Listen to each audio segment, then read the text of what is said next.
Bismillahirrahmanirrahim. Və liya'ləməl-ləzīnə utul ilm ənəhul haq min rabbikə fəyuminu bihi.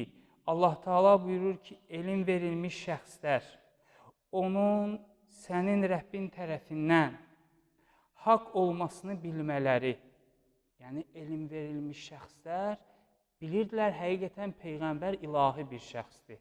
Bu günləri ateistlərin gətirdiyi bəhanəyə diqqət edin. Quran-ı Kərim 1400 il bundan əvvəl nazil olub. Quran-ı Kərim barəsində deyirlər ki, bu bir alim tərəfindən yazılıb. Əlbəttə ki, Quran-ı Kərim alim tərəfindən nazil olub. Alim olan Allah Teala tərəfindən nazil olub. Bəhanə gətirmək üçün, aradan çıxmaq üçün belə sözlər işlədirlər. Amma elm sahiblərinə Allah Teala o qədər dəyər verir. Deyir, elm sahibləri Quran-ı Kərimi oxuduqları zaman şübhəsiz bu kitab Allah Teala tərəfindəndir deyirlər. Elm sahibləri bu cür deyirlər.